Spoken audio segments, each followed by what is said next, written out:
chemistry 2, there's a liver sections, which I do lectures in the chemistry 1, but once we have the semester systems, I moved to the chem 2.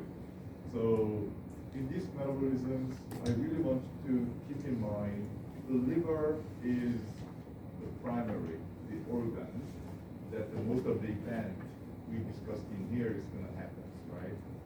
So by saying that, here is the three major nutrients we eat every day and can be used.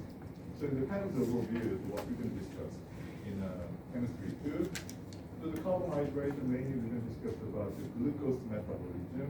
And then as we know, the glucose can undergo the glycolysis. The lysis, the glucose is breaking down, right? And then at the end, so pyruvate is the product of the glycolysis, as we know. And then this pyruvate depends on the oxygen availability. It could go into the, undergoes the oxidative decarboxylation and become the acetyl-CoA. Or if you don't have enough the oxygen, it's going to go to the lactate. So the pyruvate and the lactate can be interchangeable, depends on the conditions. Okay.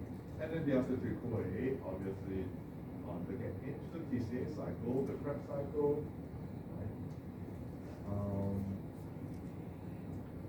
So in here is the kind of tricky questions you may get, even in the AACT test. Sometimes they ask you guys, is that the acetyl-CoA is the intermediate for this the TCA cycle? Answer is no. The acetyl-CoA is not the intermediate in the TCA cycle, right? And then again, if you have glycolysis, this pyruvate can be used to form a new glucose, which is called gluconeogenesis. Right? So in the glucose, you have to understand kind of regulatory mechanisms, how these the glycolysis can be controlled, how these the gluconeogenesis can be controlled. Okay? So I want you to pay attention to that. And once you have a lot of glucose, if you have a lot of glucose, more than what you need, probably you eat a lot of chocolate, then you can use some chocolate to make an ATP, so you feel hot.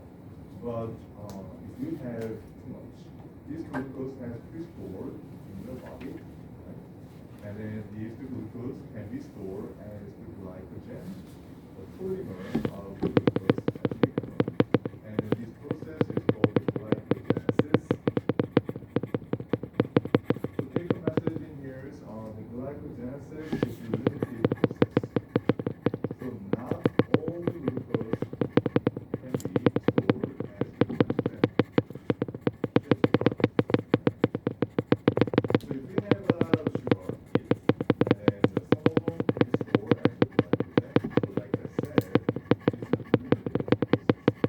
And what about the excess amount of glucose, which cannot be stored as glycogen?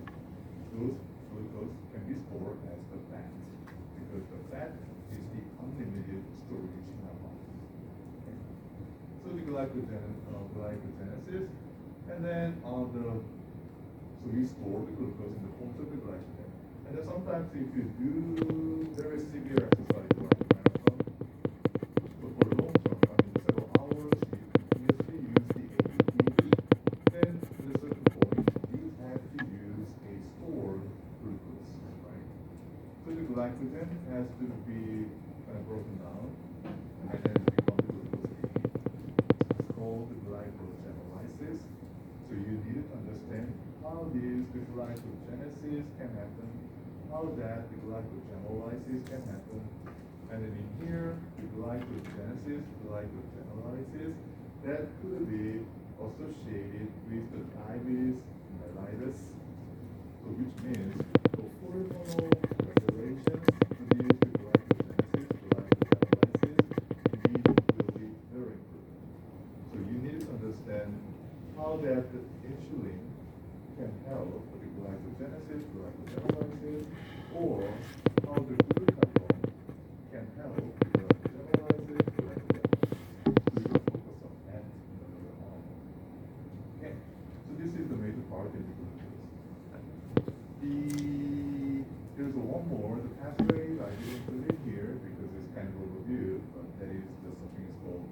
hexose monophosphate shunt, pentose phosphate pathway. There's a two different names. Alternative oxidative pathways, but that's going to be good in that case. So let's move on to the fat. So we're talking about the fat. In terms of energy metabolism, the fatty acid, that's the one we have to focus on. So this fatty acid can undergo fatty acid spiral kind of oxidation. So the fatty acid, if you look at the glucose, how many carbons? So 6 carbons. And the fatty acid, how many carbons, right? It could be a 16, it could be more than that. So the numerous carbons in the fatty acid can be broken down to at a time through the oxidation. It is called the beta oxidation. Right? So this fat can undergo the beta oxidations, and like I said, 2 carbon atom ions can be cut out to the beta oxidation.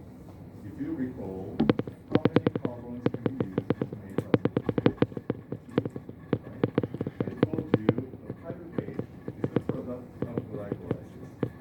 6 carbon glucose can become 3 carbon pyruvate. So which means the 1 glucose can make 2 pyruvate. And this pyruvate undergoes oxidative decarboxylation. Decarboxylation means 1 carbon to detach. So the 3 carbon pyruvate can become 2 carbon acetyl-CoA. And if you use the fat again, the fatty acid undergoes beta oxidation, so 2 carbon alkyne cut out, so directly it's going to produce the acetyl-CoA. So if you think about the 1 glucose making the acetyl-CoA from 2, 1 fatty acid, if you're talking about the 16 carbon characteristic, 8 the acetyl-CoA produced. So there's a huge difference in terms of the efficiencies making the acetyl-CoA, right? So this fatty acid can produce the numerous amounts of acetyl-CoA, then acetyl-CoA again can get into the PCA cycles and making electron carrier. So the oxidative decarboxylation, right? NADH or ADH. Good. Okay. Do you still remember in the Chem 1, I told you PCA cycle is also limited process. So you may wonder, after you mentioned that one, then let me ask you, what is the difference between starvations and diabetes mellitus in terms of ketogenesis? Glucose levels, right? And then how these the starvations and the diabetes mellitus can cause a ketoacidosis? Because when the glucose is not available, this part is not available, then the fatty acid get involved to make energy. That's going to make a lot of acetyl-CoA. If you have too much acetyl-CoA, there's a limitation to this PCA cycle.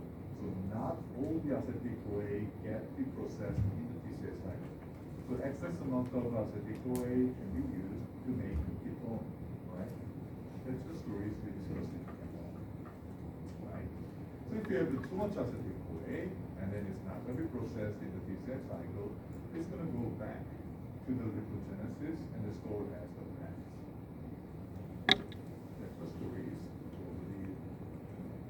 So again, when I mentioned about the glycogenesis is also a limited process. So if you have too much sugar, the sugar cannot be processed through the glycogenesis can be stored as the fat. Now, if you have too much fat, and then we process by oxidation, a lot of acetyl-CoA still unprocessed acetyl-CoA is going to be bound back to fat because fat storage is unlimited. And then the last one is the protein. What is the protein building block? Amino acid, right? So proteins being digested, and then numerous amounts of amino acids being produced. And then this amino acid has the nitrogen, right? So it's going to be the source of the nitrogen. And then these nitrogens from the amino acid can be the source for the NH3, which is good or bad for your body? Not good, right? They could go to the brain and cause the brain damage. And then how these ammonia can be removed from the body? Through the urea cycle. And where the urea cycle is happening? Liver. So if your liver is not working properly, and like if you think about the final stage of body cancer, so your liver is completely not working. Then the urea cycle is not working, and ammonia is building up. Ammonia is just gas, so ammonia can tap into the blood-brain barrier. Then there is going to cause hallucinations. So if you have, like if you watch movies, like the final stage cancers, sometimes the patient can see father who passed away 30 years ago. Those kind of things may even send some kind of listening that is coming from this ammonia. So that's toxic. So urea cycle. Through this urea cycle, actually the urea is produced, and the urea will be released from the body. And then since you mentioned about the urea, do you still remember which MPN is the dominant MPN in the blood? So you need to know what is the MPN is, right? What is MPN? Non-protein nitrogenous compound. So we discussed about urea, blood urea nitrogen, BUN, and then the creatinine and the uric acid. Those are the three MPNs being discussed in the part 1. So which one is the dominant? BUN. So by saying the BUN and the creatinine, do you still remember BUN creatinine ratio? Okay.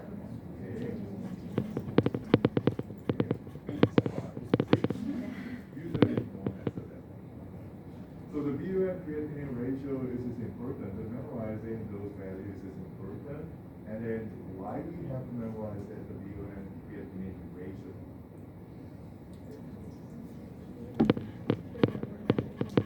Kidney functions, but do you know what is the means alloleukemia?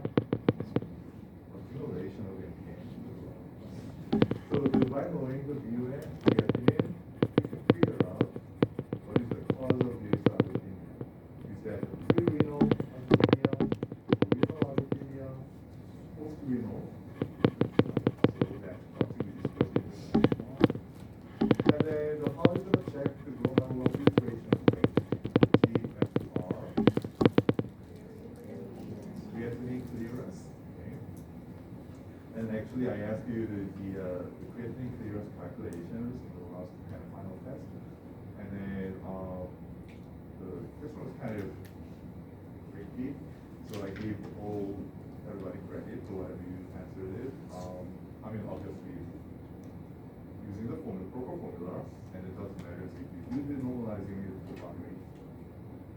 The memory, the surface area. I give that one, but I'm going to make the question super clear, and I'm going to do it in one of the tips. Okay, so please keep in mind that one. Alright, and I think we're going to do have the urinalysis essentially, right? Yeah, so the blood urinalysis is basically the repeating the renal part we discussed. So please, to review something we discussed in the previous lecture. Right, and then the other one is, like I said, these amino acid is the building block of the protein, right? So these amino acid can be used to make a tissue proteins. And then the amino acid can be a source for the pyruvate. And then, like I said, pyruvate can become glucose again through the gluconeogenesis. So in here, you have to understand. You have to understand. Amino acid can be, especially the alanine, can be a source for the gluconeogenesis. So you may heard this one.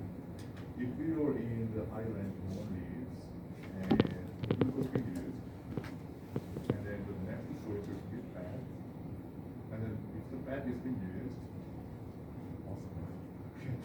That is being used completely, then the next source is the protein. So So now the proteins undergoes the proteolysis, amino acid is produced. Amino acid actually can become a glucose, and then those glucose can be used to make ATP. Why that is really good, the structures in metabolism? Because your brain only can use glucose, right? So amino acid has to be converted to glucose, and your brain can use glucose.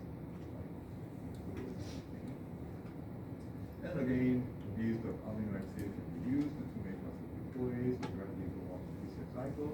And then some of the amino acids can be used to make intermediate in T-cell cycles. Well, and the ones we have the T-cell cycle is operating it's going to undergo the oxidative decarboxylation, and then the electrons in the forms of NADH, FADH2, we can deliver the electrons to the electron transport chain, which is in the mitochondria. So under the aerobic conditions, when we have a lot of oxygen, these mitochondria can create respirations, and then by using these electrons, so the oxygen has to be used, and then you can make ATP and the water. And again, there's also some connections between the urea cycle and the T-cell cycle. So I just briefly and very fast, I go through this, the metabolism. If you understand what I said right now, you're in good shape. Okay? And then if you cannot follow what I said right now, and probably you need to spend some extra time to study some mitochondria. I'm going to emphasize some important part as much as I can, but this is it. So if you're looking at the syllabus, we cannot spend about a month to discuss about months, maybe more, 3 or 4 weeks about these metabolisms, right? So this is you're gonna be the kind of maths in this. And the reason I just put it in here right now in the first slide is probably if you took the biochemistry on here, you may focus on the glucose metabolism. And you focus on the lipid metabolism. And then probably you don't have a lot of opportunity to connecting those protein metabolism, lipid metabolism, even protein metabolism. I think it is going to be very important for the medical laboratory scientists. You need to understand the connections of all these metabolic processes. Okay? And again, the metabolism has to be related to all the pathological conditions. So if you got cold or flu, your moms give you what, chicken noodles. Why we need to have the sodium, and we need to have a lot of water, and it's giving the sodium and the water together, hydration can be enhanced. And then do you still remember why we have to maintain water balance in our body? Blood pressure? Blood pressure, that's the one. And also the water is the stage for all the metabolic actions or metabolic reactions happening. So if you don't have enough water, metabolism is going to go down. If the metabolism goes down, ATP production goes down. If your ATP production goes down, your immune system is down. So that your recovery from the flu or infection is not going to be fast. That's the reason your mom was all the mom. That's the reason your mom gave you the mom. I know that. Right, so that's the overview for the metabolism, and I should before, you have a lot of questions about that, so I hold the questions and ask me when I go to each segment in the metabolism. Alright, so let's go on to the metabolism. So as always, you need to know some definitions, and then probably your previous instructors teach you guys about the biochem or some physiology, or they give you some definitions for the metabolism. Maybe the wording is slightly different, but basic idea is the same. So metabolism is the summation of all the enzyme catalyzed reactions. So you can say, somehow you can figure out actually don't know how many enzymes in our bodies, right? But a lot. If you somehow can adding up all the enzyme activity, that's the metabolism. And then the more specifically the energy the metabolism is a set of the reactions that is related to the generation of storing energy and using that the stored energy will produce energy for biosynthesis of the small molecule. So that's the energy metabolism. Basically, the energy metabolism is how your bodies can maintain the ATP levels and the blood glucose level. Just can simplify that. So probably this one is you guys can familiar. I just want to introduce some concepts which is going to be very important in the reading the metabolism related paper, textbooks, or communicating with a nutritionist or the metabolism scientist. So we have again the glycogen, and it's going to breaking down into the glucose through the glycogenolysis, and the glucose can become pyruvate via the glycolysis, right? So all the lysis, which means it's breaking down. This is called catabolic pathway. So from the big molecule, the breaking down into small molecule through these oxidations is called the catabolic pathway. Easy, right? And then since this is going to be a breakdown from the big molecule to the small molecule, energy will be released. This is called the hexagonic process. And then we are going to discuss a little bit more in the anaerobic section. And then vice versa, the other ones. So we can have, like I said, lactate can become pyruvate, and then some other fat, glycerol, and others can become pyruvate, and pyruvate can become glucose, and then if they have a lot of glucose, glucose can be stored as the glycogen, so the glycogenesis. So now we have a small molecule building up to the large molecule. This is called the anabolic pathway.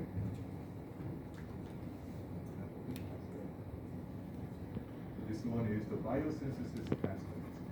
And again, we are gonna make small molecule put it together and then become one. So when we do this, we need to use the glue, right? So that we can say this is the anaerobic process. Energy will be saved in that building large molecule. Okay, so everybody knows this, I think. Before this lecture, you should know this. Not you should, but you may heard about this anabolic pathway and metabolic pathway. What about the antibolic pathway? This one is a little bit tricky, and then probably I'm going to ask you this one in my test. So antibolic pathway. So anti, which means it has, with a one single pathway, it has both metabolic pathway and the anabolic pathway. So one of the good examples of this antibolic pathway is the TCA cycle. Again, for this metabolic vector, you don't have to memorize all the entire process. I'm not going to ask you the regenerating glycolysis process from the glucose to the pyruvate. I'm not going to ask you that one. Okay? So don't spend too much time to memorize it.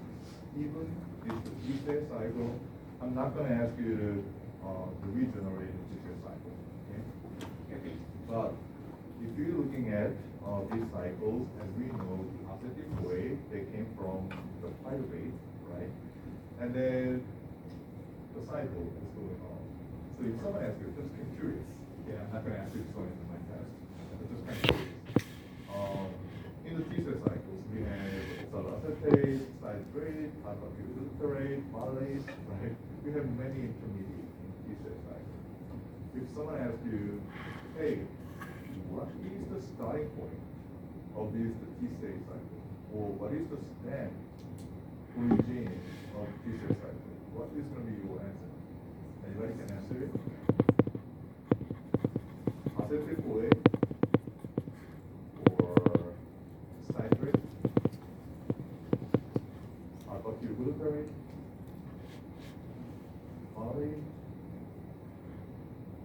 oxaloacetate? I don't care. Okay, the answer is oxaloacetate. Okay, so this oxaloacetate is considered as the starting point of the TCA cycle. Maybe some other scientists have a different ideas, but most of the scientists agree. The oxaloacetate, which is very important part intermediate in the TCA cycle. Okay, so if you're looking at the circle in here, it's indicating a carbon number. So the oxaloacetate, we have 4, the carbon, and then the 2 carbons of the acetyl-CoA coming in. So we can have 4 plus 2, right? 4 plus 2. Then we're going to have the citrate, which has the 6 carbon. Okay. And then the 6 carbons now undergoes the oxidative decarboxylation. So once CO2 is being detached, and it becomes a 5 carbons. And then again, one more, the oxidative decarboxylation, the 5 carbons become a 4 carbons. 4 carbons is going to continue, and then it's going to move on, right? So again, you don't have to memorize all the intermediate in here, but at least I recommend to know oxaloacetate. That is an important point because I'm going to use that one, oxaloacetate, later on. And then the citrate.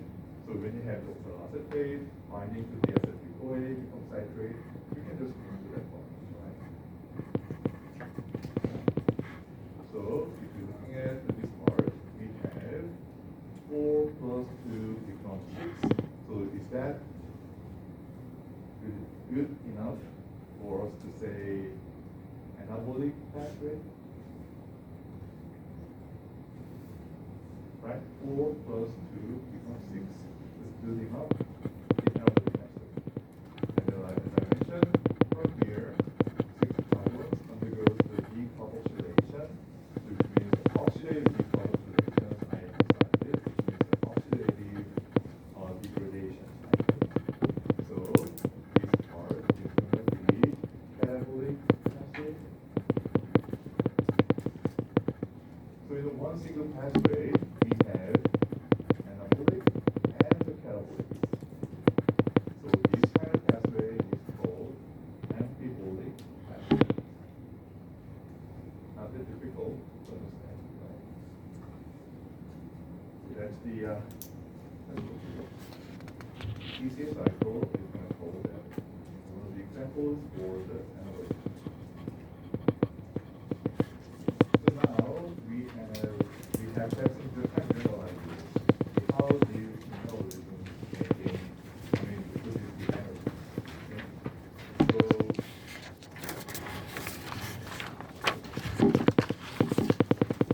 basically, you can use this C6H12O6, which is glucose, right? 6 carbon glucose. So as I mentioned in the previous slide, the glucose can undergo the oxidative decarboxylation, which means by using the oxidative processes going on, and then when you have oxidations happening, actually carbon dioxide can be produced, and the water can be produced, and the ATP can be produced, and then ATP is the energy, so we can say heat can be generated. So oxidative process is happening on the glucose. That's pretty standard way how the cells can produce the energy and or they release the energy. So basically we can say stepwise the removal of the hydrogen, which is oxidation, right? And then that's gonna make the cells to release the heat and the energy. So again, all of these, the energy released by the heat is happening through the enzyme catalyzed reaction. If we go back to the definitions of the metabolism, summations of all the enzyme catalyzed reactions, right? So in other words, we can say metabolism is focusing on the release and to produce the energy. Right? And then the energy productions, the 2 important cofactors you need to know is the NAD plus, FAD plus, So in the Mitchell cycle, undergoes oxidation decarboxylation between a electron carrier, NADH, FADH2, right? Something like that. So that is came from the NAD plus, FAD plus. So you need to know kind of general ideas. So which one is the oxide forms, which one is the reduced forms. So as you can see, the NAD plus and the NADH is having the same form, so hydrogen can be attached and detached. And then these reactions is catalyzed by the enzymes. Which enzyme?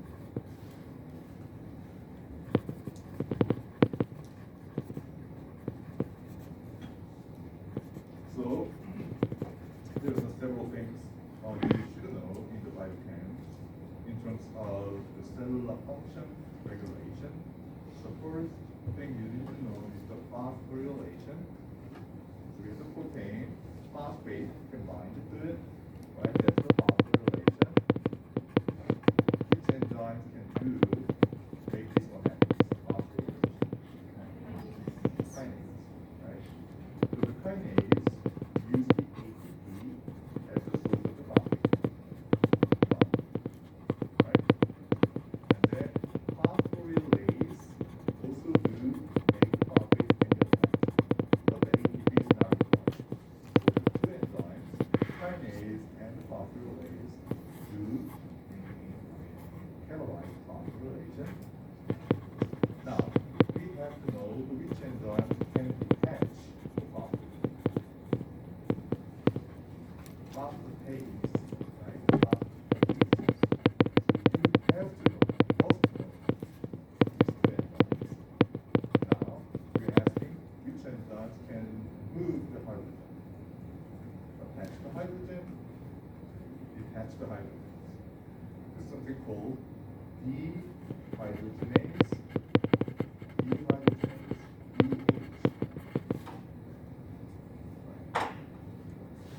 dehydrogenase. So if you still remember the sum